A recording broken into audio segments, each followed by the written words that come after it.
Buonasera, benvenuti a TG Sicilia, le principali notizie. Resta in carcere il terzo dei 7 giovani accusati dello stupro di Gruppo di Palermo. Uno degli indagati, in lacrime davanti al magistrato, chiede scusa. Gli altri 2 ammettono: quella notte eravamo lì. In rete l'ignobile caccia alle immagini dello stupro. Su Telegram c'è perfino chi offre soldi. Intanto la giovane vittima delle sevizie è in una struttura protetta. Ci vorranno anni per ritrovare un minimo di equilibrio psicologico, denuncia la presidente dell'Associazione per i diritti delle donne, Aurea Caritate. Litigavano ubriachi, poi lei ha battuto la testa. Nuovi dettagli sul femminicidio di Ramacca raccontati al GIP dall'amico del fidanzato della moldava uccisa. Il compagno della vittima, accusato del delitto, non risponde ai magistrati. Il sindaco di Catania Trantino fotografa la spazzatura in pieno centro a Catania, che viene puntualmente pubblicata sui quotidiani online, e bacchetta le discariche selvagge. Mi impegnerò al massimo, dice a TG Sicilia, ma a volte l'inciviltà dei cittadini prevale. Si addormenta con la sigaretta accesa e il suo appartamento va a fuoco. Un operatore sociosanitario è morto carbonizzato ad Aragona, vicino a Agrigento. Il doppio volto del turismo in Sicilia, quello di lusso, degli stranieri che qui trovano prezzi economici e location uniche, e quello dei siciliani costretti a vacanze al risparmio per colpa del carovita e degli aumenti del costo della benzina. Calcio è ufficiale: Alessandro Quaini è un giocatore del Catania, va a completare il reparto difensivo rosso-azzurro.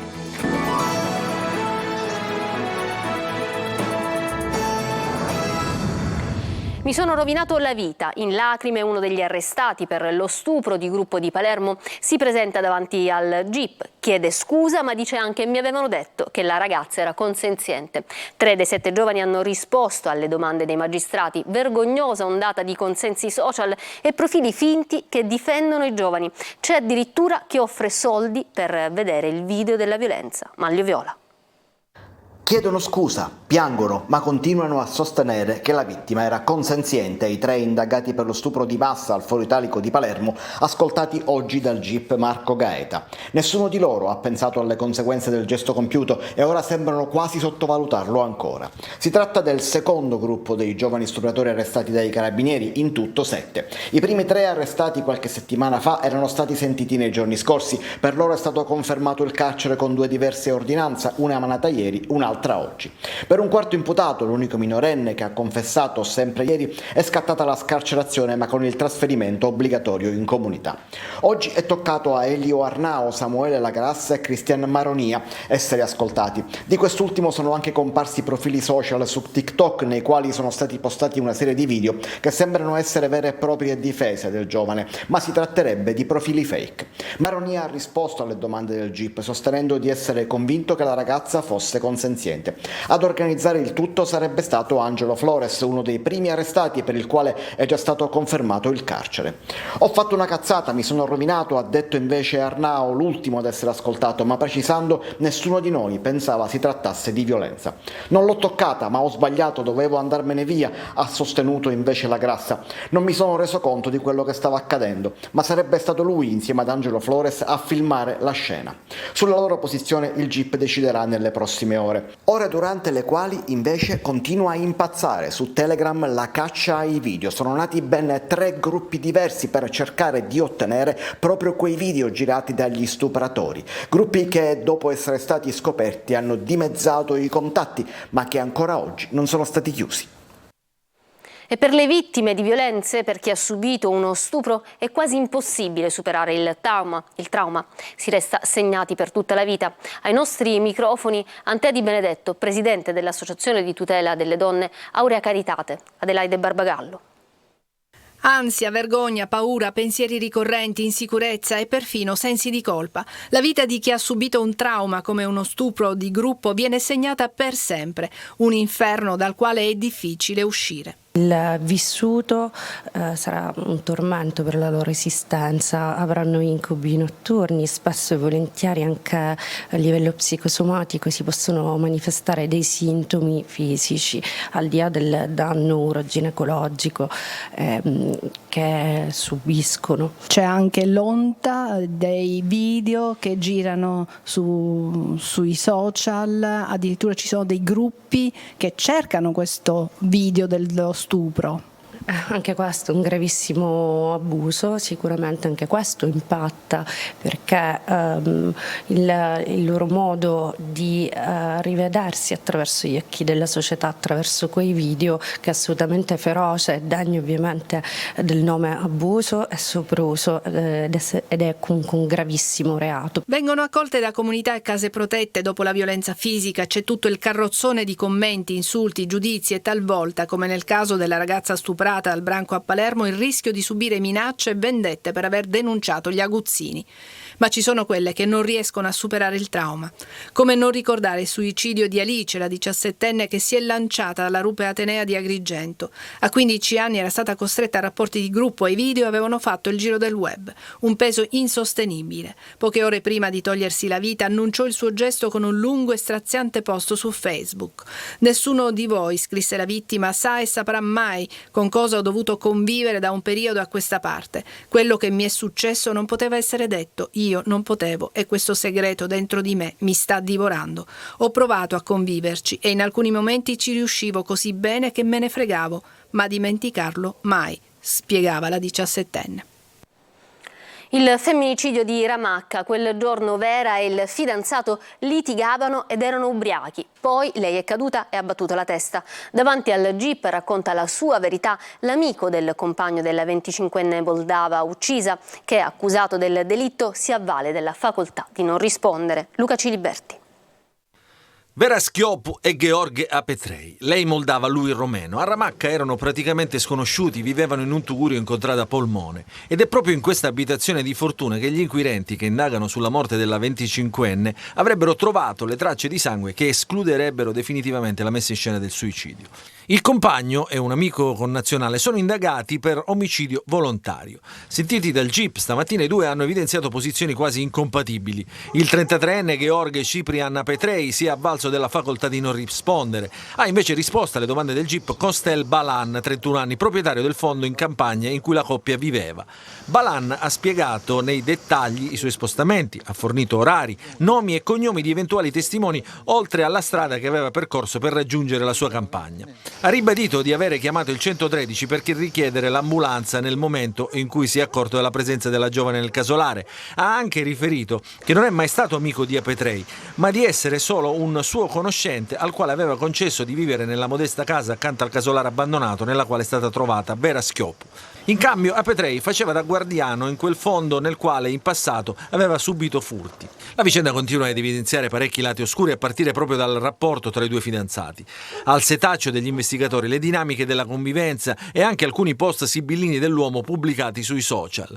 Le indagini sono condotte e coordinate dal procuratore facente funzione Alberto Santisi e dal PM Alessandro Di Fede. Costel Balan ha anche detto che prima delle 13 aveva visto litigare l'uomo e la donna che era caduta per terra e aveva battuto la testa della quale perdeva sangue e che i due erano sempre ubriachi e in particolare lo erano quella mattina di sabato. L'autopsia, che sarà eseguita giovedì prossimo dal medico legale Maria Francesca Berlich, potrebbe portare nuovi e decisivi elementi alle indagini. Prevista anche una tomografia assiale computerizzata per verificare lesioni o fratture e degli esami tossicologici, il tutto per confermare o escludere anche le ipotesi che in passato Vera Schiopu abbia provato a uccidersi tagliandosi le vene. E il GIP di Caltagirone ha convalidato il fermo con ordinanza di custodia cautelare per i due romeni che rimangono in carcere. Catania sporca, so che dovrò dare il massimo, promette a TG Sicilia il sindaco trentino, ma l'inciviltà dei cittadini a volte prevale ancora. Il primo cittadino lancia un appello sui social fotografando e condividendo immagini di spazzatura e degrado in centro. Adelaide Barbagallo. Frustrante. Così definisce il primo cittadino di Catania i cumuli di spazzatura che ha visto in via Mancini, a pochi metri da piazza Manganelli. Ha scattato una foto e l'ha inserita su Facebook con un lungo e amaro commento. Frustrante. Perché la definisce così? Perché vorrei tanto che i catanesi capiscano e assumano la consapevolezza della esigenza di uno sforzo comune. È chiaro che se uno vede dei sacchetti di rifiuti lasciati dagli stessi ristoratori, coloro i quali più di tutti dovrebbero poi tendere a rendere il territorio non terreno di degrado ma terreno d'accoglienza, terreno d'attrattività, è chiaro che sorge allora qualche dubbio sulla intelligenza nostra catanese nel preservare quello che c'è più caro. E quel che mi dà più fastidio è che tutto questo accada a pochi giorni da Sant'Agata, giorno in cui il catanese si trasforma in devoto, dimenticando qualche ora dopo che la devozione per Sant'Agata deve essere anche devozione per chi protegge Sant'Agata, cioè a dire la città. Già, ma l'amministrazione cosa fa? Non lo nascondo, sono tante le cose che dobbiamo correggere, stiamo apponendo le telecamere, ma dico subito che le telecamere non potranno mai essere risolutive, perché chi poi se ne accorge non fa altro che migrare i rifiuti, cioè a dire portarli altrove. Inutile nell'immediato anche invocare più vigili. Non ci si dica più vigili perché sappiamo che ci sono solamente 6 squadre che si devono alternare nell'arco delle 12 ore, quindi abbiamo un numero assolutamente esiguo di vigili, cosa per cui ho chiesto l'aiuto del governo, ma ci vorranno almeno un paio d'anni nel caso in cui mi venga dato per garantire questo servizio e fare i concorsi. Trantino infine lancia un appello. Ma l'appello è nelle cose. Se non capiamo che l'amore per questa città deve essere spinto fino al punto che costituisce presupposto per una trasformazione di Catania, non diteci e deve essere l'amministrazione, perché il civismo diventa presupposto di civiltà, presupposto di cultura, presupposto di progresso. Si addormenta con la sigaretta accesa e muore carbonizzato. È successo ad Aragona, nell'Agrigentino, in un appartamento di una palazzina nel centro storico. Quasi certamente è stata la sigaretta dimenticata accesa a scatenare le fiamme che hanno avvolto l'intero appartamento. Davide Sardo. Si addormenta con la sigaretta accesa e muore carbonizzato. È successo nella notte ad Aragona, piccolo centro in provincia di Agrigento. Una tragedia che ha sconvolto l'intera comunità. Leonardo Bruno, 54 anni, era molto conosciuto in paese per il suo lavoro di OS, operatore sociosanitario, e accudiva soprattutto parecchi anziani. L'uomo, che viveva da solo in questa palazzina di via Goffredo Mameli, nella parte alta del centro storico di Aragona, ieri sera, dopo aver cenato, si sarebbe appisolato tenendo tra le dita la sigaretta ancora accesa, che ha poi scatenato le fiamme. A lanciare l'allarme al 112 sono stati alcuni residenti della zona che hanno sentito il boato di vetri in frantumi e si sono accorti del fumo nero fuoriuscire dalle finestre di un palazzo. Sul posto sono intervenuti i vigili del fuoco del comando provinciale di Agrigento, le ambulanze del 118 e i carabinieri. I pompieri hanno dovuto forzare la porta d'ingresso e una volta entrati nella palazzina a 3 piani, durante le operazioni di spegnimento del rogo, hanno trovato il cadavere di Leonardo Bruno. Ed ancora i vigili del fuoco hanno messo in sicurezza ben 5 bombole del gas che si trovavano all'interno della palazzina. Il luogo della tragedia è stato subito transennato e sgomberate per motivi di sicurezza anche le abitazioni confinanti. Turismo a 2 velocità in Sicilia, tra il lusso degli stranieri sui costosissimi yacht alle vacanze low cost dei tanti siciliani che devono fare i conti con l'aumento del costo della vita. E anche se gli americani trovano i nostri prezzi contenuti rispetto ad altri paesi e località italiane, certamente non è un bel biglietto da visita per chi arriva l'aumento del prezzo della benzina. Marco Gullà. Turismo in Sicilia spaccato in 2. Se da una parte ci sono super yacht, mega barche in giro per le nostre acque, dall'altra c'è invece un turismo low cost. Da Scopello alle Eolie, poi Taormina, San Vito Lo Capo, Cefalù, yacht mega attrezzati hanno sfilato lungo i nostri mari tra lo stupore di chi invece deve accontentarsi della spiaggia. Questo turismo è di altissimo livello, ne beneficiano però solamente ristoranti di lusso e boutique di alta moda.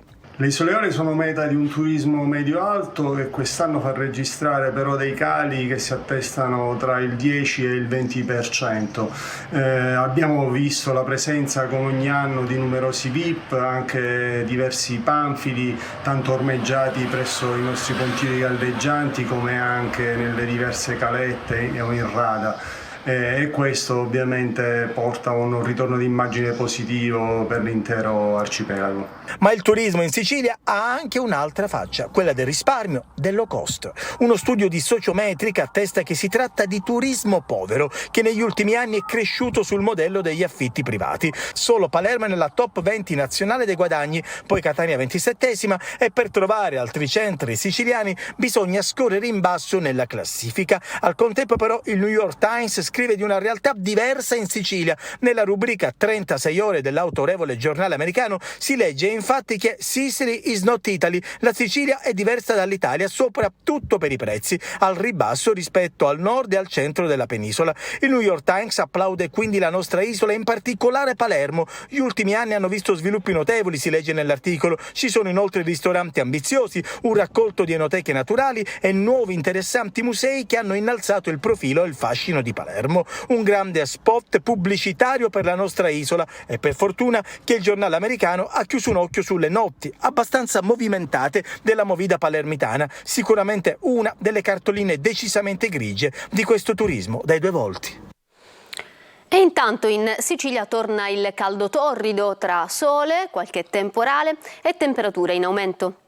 Palermo è da bollino rosso, allerta meteo gialla invece per Catania e Messina fino a giovedì 24. In tutta Italia risalgono le temperature con 16 città che si aggiudicano il massimo livello di allerta, tra queste anche il capoluogo siciliano che oggi ha fatto registrare temperature oltre i 36 gradi. Andrà meglio domani e giovedì quando l'allerta passerà da rossa a gialla. Il termometro tornerà ad aumentare nel fine settimana con il caldo che si farà sentire soprattutto sulle zone interne. I valori più elevati si raggiungeranno sull'entroterra catanese, dove sono attese punte anche di 38 gradi. A Messina i cordoli della polemica. Su Corso Cavour, l'arteria con più incidenti della città, l'amministrazione ha delimitato la corsia degli autobus e quella della ciclabile. E non mancano le critiche. Francesco Triolo. Dividono la corsia di marcia da quella dedicata ai mezzi pubblici e la pista ciclabile, ma a Messina i cordoli in fase di installazione sul Corso Cavour stanno dividendo anche i cittadini tra chi è a favore e chi contrario. Secondo me è comoda perché così almeno non oltrepassano, non fanno sorpassi strani, è interessante. Infatti. Abbiamo Messina che è un cantiere, che non c'è una strada a Messina, che non ci sono lavori, in tutti i posti, perciò ricomincia la scuola fra 10 giorni e siamo incasinati, perché giustamente dico, per scendere tutti partiamo la mattina allo stesso orario, alle 7:30, e c'è un macello.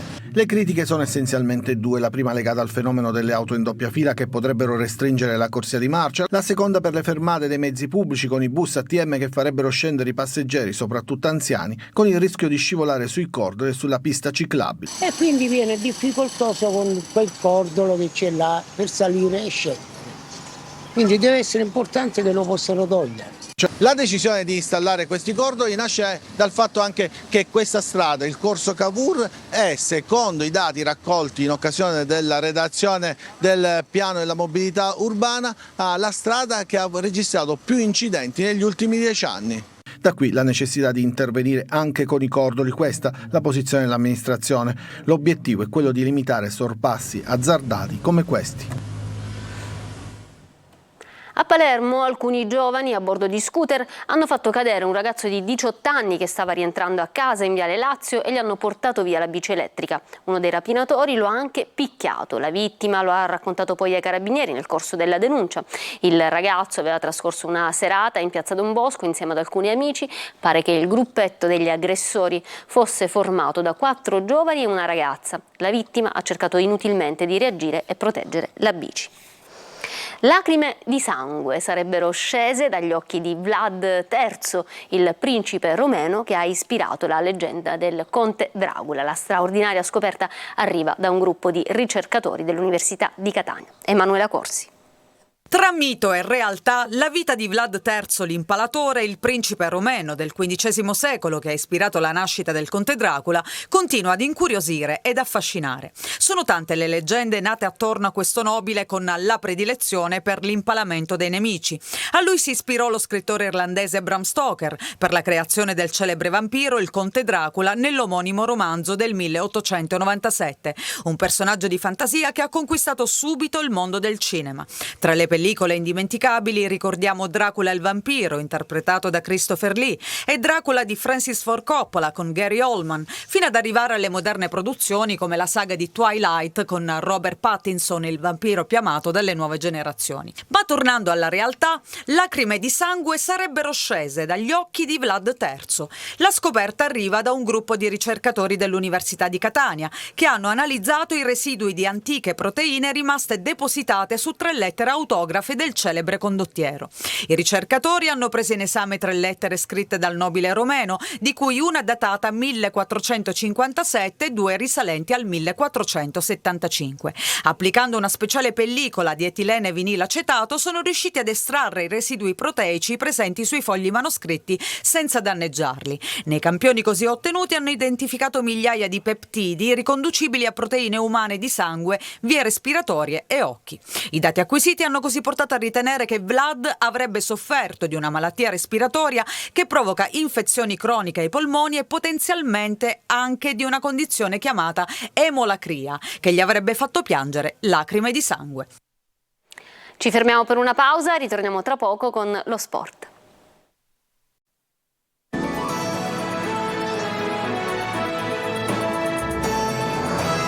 Ritorniamo in studio con lo sport, il calcio. L'arrivo di Alessandro Quaini completa il reparto arretrato del Catania. Il centrale difensivo, tra i più esperti della terza serie, vanta anche 13 presenze in Serie B con la maglia del Pisa. Francesco Triolo. Era il rinforzo chiesto da Tabbiani, atteso e fortemente voluto dal tecnico che lo scorso anno lo ha allenato al Fiorenzuola. Adesso anche Alessandro Quaini è a tutti gli effetti un giocatore del Catania. L'ufficializzazione all'indiscrezione già circolata nei giorni scorsi è arrivata nella tarda mattinata, dopo che la società rossa-azzurra ha perfezionato l'accordo. 24 anni, nativo di Cremona, scuola Genoa, Quaini ha giocato con Fondi, Pro Piacenza, Renata, Albino Leffe, Monopoli e Fiorenzuola in Serie C, sommando 102 presenze, e vanta anche 13 presenze con il Pisa in B. Il nuovo acquisto del Catania, schierato in passato sempre a centrocampo, nella scorsa stagione è stato utilizzato da Tabbiani come difensore centrale. L'allenatore rosso-azzurro lo ha espressamente chiesto alla dirigenza, ritenendolo elemento essenziale per il proprio gioco basato sulla costruzione della manovra da dietro. Sul mercato si muove anche il Messina, attesa l'ufficialità del tesseramento del centrocampista Domenico Franco da qualche giorno in gruppo, e arriverà nelle prossime ore in città il terzino sinistro classe 2001 Giorgio Brogni dall'Atalanta. Per l'attaccante invece prima si deve cedere 2 sicuri i calciatori in procinto di lasciare lo stretto, Daga e Iannone. Il terzo potrebbe essere Ferrara. Le loro partenze libererebbero la copertura Fideiussiora per l'ingaggio della punta centrale, che potrebbe arrivare da qualche esubero in Serie B. Bene, questa era l'ultima notizia del nostro telegiornale, non ci sono aggiornamenti. Io vi lascio alla programmazione di Antenna Sicilia. Da parte mia, dei tecnici della regia, un buon proseguimento di serata.